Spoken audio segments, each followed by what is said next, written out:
जबरन धर्मांतरण पर पहले से कानून है, कठोर कानून है। अगर आप उसको और कठोर बनाते हैं तो बनाइए। अनुपूरक बजट ये सरकार लेके आ रही है अपनी नाकामियों को छुपाने के लिए। देखिए, ये बिल आज सरकार पेश कर रही है सदन में, और मैं मानती हूँ कि इसका हम लोगों ने गहन परीक्षण किया है न्यायिक दृष्टिकोण से।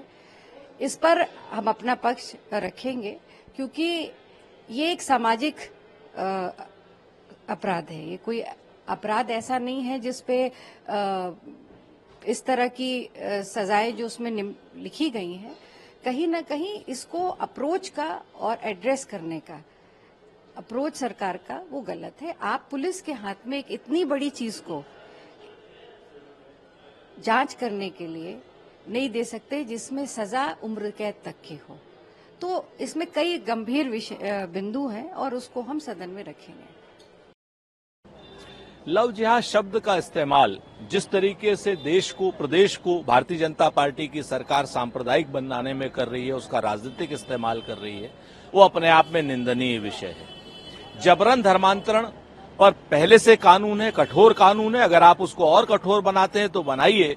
लेकिन जितने भी आपने लव जिहाद के केस पिछले 7-8 सालों में लगाए थे, वो सारे के सारे कोर्ट के द्वारा रिजेक्ट हो चुके हैं।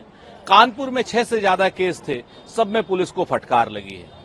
लव जिहाद का इस्तेमाल राजनीतिक रूप से न करके अगर उसको कानूनी रूप से करें और सही में कहीं कोई जबरन धर्मांतरण हो रहा हो तो निश्चित तौर पर उनको कठोर सजा मिलनी चाहिए। जाति धर्म आधारित पॉलिटिक्स के ऊपर निर्भर है, लेकिन जनता ने 2024 में ये साफ कर दिया कि जनता के मुद्दे अब ये नहीं है। जनता का मुद्दा है महंगाई, जनता का मुद्दा है बेरोजगारी, जनता का मुद्दा है किसानियत कैसे बचे, नौजवानों की जो ये अग्निवीर आप लेकर आए इससे कैसे छुटकारा मिल सके। और माननीय अखिलेश यादव जी ने लगातार ये कहा जो हमारा पीडीए है उसका उत्थान कैसे हो। सबसे पहले सबसे बड़ा अगर ज्वलंत मुद्दा कोई है तो माननीय राष्ट्रीय अध्यक्ष अखिलेश यादव जी ने हमेशा कहा कि जातीय जनगणना हो, जातीय जनगणना होगी, उसके आधार पर लोगों को इंसाफ मिल सकेगा। इसी के बीच में सरकार इसीलिए ये चीजें हिंदू मुसलमान के लेके आती है जिससे लोग अब भी बटे रहें, कहीं जाति में, कहीं धर्मों में, कहीं मजहब में। क्या अभी आपको ध्यान नहीं है कि जो सुप्रीम कोर्ट ने एक रोक लगाई, इनका जो एक रवैया था, इनका कहना था कि नाम उजागर करिए, क्या उस पर माननीय सुप्रीम कोर्ट ने, सर्वोच्च न्यायालय ने रोक नहीं लगाई? ये सिर्फ और सिर्फ पूरी पॉलिटिक्स इनकी जाति धर्म के आधार पर। जनता बार बार वोट दे चुकी है, 2 बार केंद्र में सरकार बना चुकी पूर्ण बहुमत की, उत्तर प्रदेश में इनकी 2 बार सरकार इसी चीज पर बना चुकी। जनता अब सब समझ चुकी है। उत्तर प्रदेश में समाजवादी पार्टी 2024 में माननीय अखिलेश यादव जी के नेतृत्व में बड़ी पार्टी होकर, सबसे बड़ी पार्टी होकर उभरी है, देश में 3 नंबर की पार्टी बनी है। आने वाले समय पर भी देखिएगा जनता अपने मुद्दों को लेकर जब वोट करेगी और उसके साथ रहेगी जो जनता के विषयों पर बात करेगा। लेकिन इन्होंने बीते दिनों से हो रहे हैं, उसकी वजह से सरकार को कोई फायदा मिलेगा या नहीं मिलेगा? देखिए, मैं फिर कहना चाहता हूं जनता को किससे फायदा मिलेगा, सरकार के फायदे की मत सोचिए। सरकार तो जनता ने बना दी, सरकार को तो 5 साल के लिए मैंडेट दे दिया। तो अब आप बताइए जनता के लिए क्या कर रहे हैं? क्या अग्निवीर व्यवस्था डबल इंजन की सरकार लगातार बोलते हैं, क्यों नहीं ये खत्म करना चाहते अग्निवीर व्यवस्था को? क्या उससे नौजवानों को रोजगार पर प्रभाव पड़ा है या नहीं पड़ा? क्या ये जो नो पेपर नो परीक्षाएं हुई, जिनके पेपर आउट इस सरकार ने मिलकर कराए, 7 साल से आज उत्तर प्रदेश में पुलिस की भर्ती नहीं निकली और उस भर्ती के नाम पर 50 लाख लोग जो परीक्षा देने जा रहे थे उनका पेपर आउट हो गया। 1 साल के लिए फिर परीक्षा स्थगित हो गई। छोटा पेपर हो, बड़ा पेपर हो, हर पेपर आउट हो जा रहा है। नीट के एग्जाम के बारे में क्या क्या देश के लोगों ने नहीं सुना? इस डबल इंजन की सरकार ने किस तरह पेपर आउट किया? विषय ये है और जनता इन्हीं विषयों पर आने वाले समय पर वोट करेगी और माननीय अखिलेश यादव जी के नेतृत्व में प्रचंड बहुमत से समाजवादी पार्टी की सरकार उत्तर प्रदेश में 2027 में बनेगी। सर, एक सवाल और, शिकायत करते हैं फिर वो मुख्यमंत्री की करते हैं, मुख्यमंत्री से अधिकारियों की शिकायत करते हैं और फिर जो डिप्टी सीएम और सीएम इनमें भी मामला। अब राकेश टिकैत कह रहे हैं कि ये संघ का खेल और ये ऐसे ही चलेगा। देखिए, मैं फिर कह रहा हूं, देखिए जो सरकार चलती है वो इकबाल से चलती है।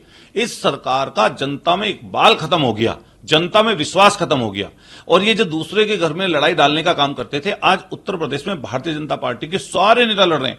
पूर्व के मंत्री शिकायत कर रहे हैं अधिकारियों की, वर्तमान के विधायक शिकायत कर रहे हैं, कह रहे हैं कि ऐसे सरकार नहीं बनेगी, ऐसे वो नहीं होगा। मैंने अखबार में पढ़ा इनके 2 विधायक एक तरफ कह रहे गैंगस्टर की सुरक्षा हटाई जाएगी, विधायकों की भी सुरक्षा हटाई जाएगी। मैंने अपने पश्चिम के गाजियाबाद के 2 विधायक देखे, एक अजीत पाल त्यागी और नंदकिशोर गुर्जर।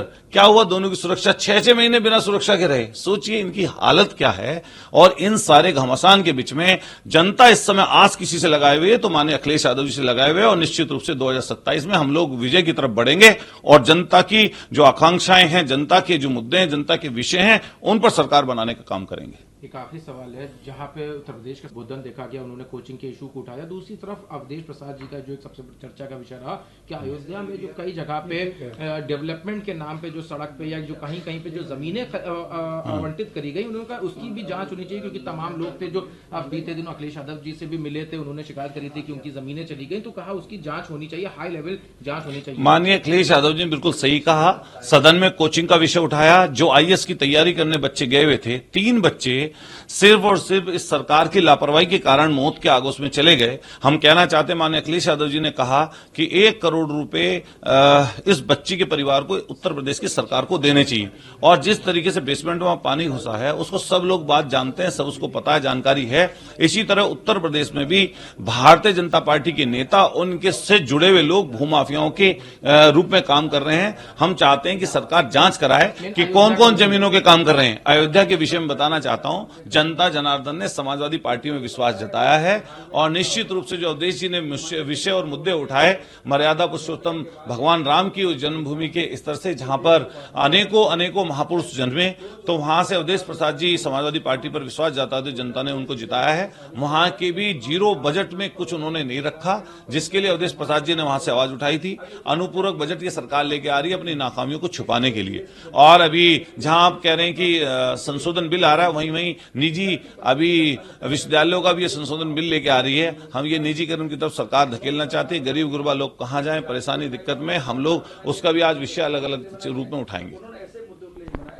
शाम को जो विधेयक पेश किए गए उसमें लव जिहाद और जो कन्वर्जन लॉ था उसमें संशोधन किया गया है, जिसमें जिंदगी भर उम्र जेल और साथ में उम्र कैद को भी बढ़ाने का प्रावधान दिया गया। जो नए आईपीसी हैं उसके तहत भी सजा का प्रावधान किया गया। आज पूरा प्रदेश विकास चाहता है, हर नौजवान रोजगार चाहता है, जिस पर ये सरकार चर्चा नहीं करना चाहती है। सरकार केवल प्रदेश को भटकाने का प्रयास कर रही है।